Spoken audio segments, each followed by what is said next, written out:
नमस्कार दर्शकाहो. रहस्य आणि शोध या चॅनलमध्ये सर्वांचे हार्दिक स्वागत. आज पुन्हा आपण नवीन विषयावर बोलणार आहोत. ही घटना आहे एका गुलामगिरीला लाथाडणारी क्रांतिकारी महिलेची. ही घटना आहे 200 वर्षापूर्वीची. गुलामी महिलेची जेव्हा मनुवादी आणि ब्राह्मणवादी विचारसरणीने सर्वच महिलांची अवस्था इतकी भयानक व दयनीय करून ठेवली होती. हा मुद्दा आपण पाहणारच आहोत. परंतु जर तुम्ही या चॅनलवर नवीन असाल तर व्हिडिओ आवडल्यास लाईक आणि शेअर नक्की करून कमेंट करायला विसरू नका. आज महिला ज्या स्वातंत्र्यात जगतात, शिक्षण घेतात, नोकरी करतात, काय स्वातंत्र्यापूर्वी आणि संविधानाच्या अगोदर खरंच महिला इतक्या सक्षम होत्या का? इतके स्वातंत्र्य आणि मुभा कोणी मिळवून दिली? अत्याचाराच्या वेळी कुठलीही देवी किंवा देवता येत नाहीत. हे फक्त बघ्याची भूमिका करत होते, हे लक्षात घ्या. चला मूळ विषयाकडे वळूया. मनुवादी आणि ब्राह्मणवाद्याने महिलांची नेहमीच पिळवणूक केली आणि त्यांना अतोनात त्रास दिला. महिलांना गुलाम बनवून त्यांच्या स्वातंत्र्याचा गळा दाबला गेला होता. हे लोक इतर समाजाच्या लोकांना आणि महिलांना लाथाडत आले आहेत. इतिहासात खूप साऱ्या घटना पुराव्यानिशी पाहायला मिळतात. दलितांच्या थुंकण्यावर बंदी असो की महिलांच्या कपडे घालण्यावर बंदी असो, मनुवाद्यांनी नेहमीच अत्याचाराचा कळस गाठला आहे. ब्रिटिशांच्या आगमना अगोदर संपूर्ण भारताची ही अशी स्थिती होती. महिलांना कपडे घालण्यास सक्त मनाई होती. तर काही भागात महिलांना त्यांचे स्तन झाकण्याची सुद्धा बंदी होती. ज्या स्त्रीला तिचे स्तन झाकायचे तिला तिच्या स्तनाच्या आकाराप्रमाणे टॅक्स भरावा लागत असा नियमच होता. आणि लहान मुलींची छाती निघाली तर तिच्या घरच्या परिवाराने तिच्या स्तन टॅक्स भरावा असा नियम मनुवाद्याने ठरवून दिला होता. तुम्ही जरा विचार करा. आपणाला फक्त ही माहिती ऐकून किती वशाळ आणि लज्जास्पद घाणेरडे वाटते, तर समोर हे दृश्य दिसल्यावर त्या महिलेवर काय संकट उभे राहत असेल याचा जरा विचार करा. त्यांना एक वेळ मरण जवळचे वाटत असेल. परंतु यांच्या टॅक्स विरोधासाठी एक क्रांती झाली.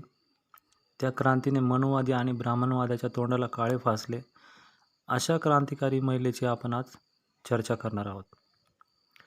स्तन करावरून एका क्रांतीची मशाल तयार झाली.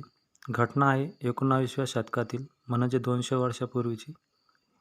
भारतातील दक्षिण राज्य केरळ इथे ब्राह्मणांचे वर्चस्व होते. यांचे इतके वर्चस्व होते की त्या काळातील राजावर सुद्धा त्यांचा धार्मिक जबर असे. म्हणजे राजासुद्धा मनुवादीच होता. या राज्यात ब्राह्मण सोडून इतर जातीतील महिलांना त्यांची छाती झाकण्याची अजिबात अनुमती नव्हती. ज्याप्रमाणे भारत देश ब्रिटिशांचा गुलाम होता, त्याचप्रमाणे ब्राह्मण सोडून सर्वच समाजावर आणि महिलांवर ब्राह्मणांचे वर्चस्व होते. आणि उच्चवर्णीय महिला स्वतःच्याच घरातील गुलाम होत्या. स्तन कर हा प्रामुख्याने थिया, नाडार, एधावा आणि इतर दलित स्त्रियांवर लादलेला होता. इतर समाजाला खाली दाखवण्यासाठी प्रमुख कर होता. परंतु याचा विरोध सुरू झाला 1813 मध्ये. यामध्ये दलित महिला रस्त्यावर उतरल्या आणि आम्हालाही स्तन झाकण्याचा अधिकार असावा, आम्हालाही उप्पायम वस्त्र परिधान करायचे आहे.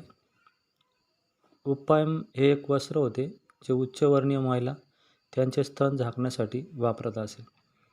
अशा मागण्या करून आंदोलनाला सुरुवात झाली. ही लढाई 5 वर्षापर्यंत चालू राहिली. परंतु मनुवाद्यांच्या नियमाने चालणारा ब्रिटिशकालीन त्रावणकोर राज्याचा राजा तिरुनल रामवर्मा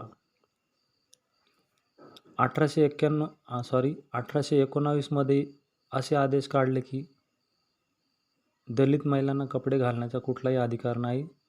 यामुळे संघर्ष करणाऱ्या महिलांची खूप निराशा झाली. परंतु त्यांनी माघार घेतली नाही आणि ब्राह्मणवादाच्या विरोधात लढाई चालूच ठेवली. याच दरम्यान ब्राह्मणवादाच्या त्रासाला कंटाळून लोक मोठ्या प्रमाणात धर्मांतर करू लागले आणि ईसाई धर्माचा स्वीकार करू लागले. त्यावेळेस हजारो लोकांनी धर्मांतर केले. सन 1820 त्रावणकोरमध्ये एक ब्रिटिश दिवाण कर्नल जॉन मुन्रो याने सर्व दलित महिलांना कपडे घालण्याची परवानगी दिली.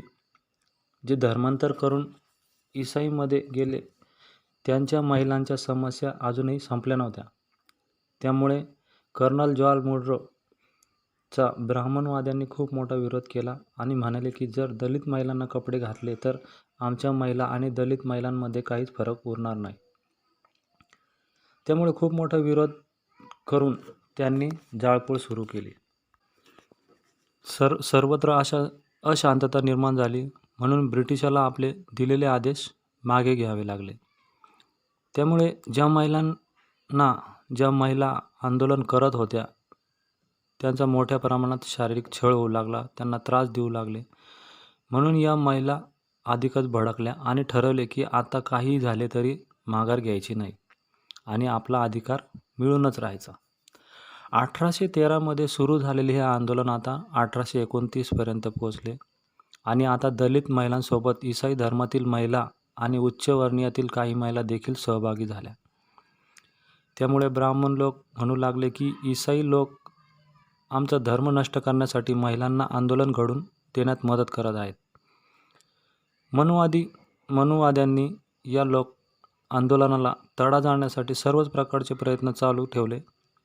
आता हेच आंदोलन 1858 पर्यंत सर्वच मर्यादा तोडून उभे राहिले. मनुवादी लोक इतके भडकले की त्यांनी रस्त्यावर उतरून महिलांचे उपायन फाडून ओढून त्यांना निवस्त्र करू लागले.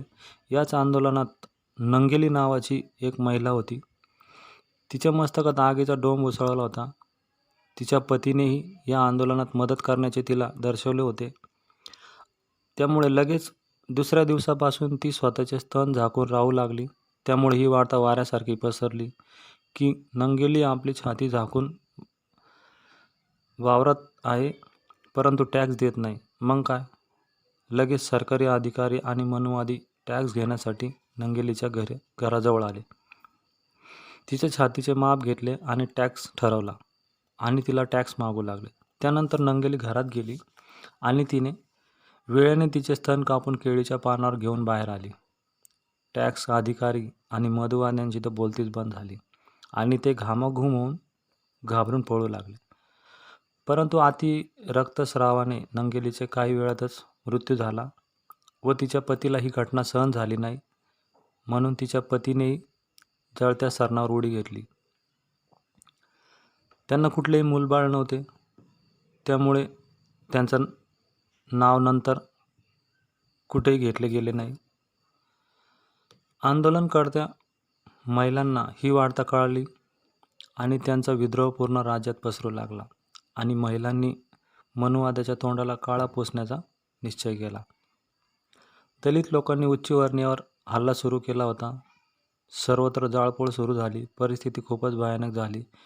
त्यामुळे त्रावणकोर येथील राजाला हिंसा थांबवण्यासाठी मद्रास गव्हर्नरचा आदेश आला. स्तन झाकण्याच्या आंदोलनाला क्रांतीचे स्वरूप मिळाले आणि ती यशस्वी झाली. इतिहासात या क्रांतीला चन्नार क्रांती असेही म्हणतात. 26 जुलै 1859 त्रावणकोरचा राजा याने गव्हर्नरच्या आदेशानुसार महिलांना स्तन झाकण्याची परवानगी दिली, परंतु फक्त उपायन वापरण्याचे सांगितले. उच्चवर्णीयांच्या स्त्रियांसारखे वस्त्र परिधान करण्याचे नाकारले. आणि 20व्या शतकाच्या सुरुवातीला जनजागृती झाली. संविधानातील अधिकार लोकांपर्यंत पोहोचू लागले. त्यांना पूर्ण वस्त्र, आपल्या मर्जीप्रमाणे राहणे, खाणे, पिणे, वस्त्र परिधान करण्याचे स्वातंत्र्य मिळाले. परंतु मला एक प्रश्न नेहमी पडतो, भारत स्वातंत्र्यापूर्वी इतके अत्याचार होत असताना, महिलांना नग्न होत असताना या आदिशक्ती मानल्या जाणाऱ्या देवी कुठे होत्या? त्यांनी त्यांच्या शोषणातून बाहेर पडण्यासाठी का मदत केली नाही? यांना फक्त संविधानाचीच गरज का भासू लागली? म्हणून महिलांनी आपल्याला शिक्षण, संरक्षण, अधिकार देणाऱ्या महापुरुषांचे आत्मचरित्र वाचून समजावून सक्षम बनावे. कुठल्याही बाबा ढाबाच्या नादी लागून पुन्हा त्या गुलामीच्या जोखडीत जाऊ नये. परंतु दुर्भाग्य असे की वरील घटनेचे नंगिलीचे भारताच्या इतिहासात कुठेही कागदोपत्री नोंद नाही. त्या सर्व नष्ट करून ठेवल्या आहेत. परंतु नंगेली ज्या गावाला राहत होती, आजही त्या गावाला मुल्लाचीपुरम किंवा स्तन असणाऱ्या स्त्रियांचा प्रदेश म्हणून ओळखला जातो. आज त्या गावातील लोकांना नंगिलीचा खूप अभिमान वाटतो. नंगिलीच्या या बलिदानाविषयी फक्त त्या गावातील व गावाशेजारील तिच्या नातेवाईकांना माहिती आहे. म्हणून गावकऱ्यांचे म्हणणे आहे की या घटनेची ऐतिहासिक नोंद व्हावी, परंतु हे होऊ दिले जात नाही. कारण संविधानाने जरी मनुवाद्यांचे वर्चस्व अधिकार नष्ट केले असले तरी त्यांची मानसिकता ही तशीच आहे.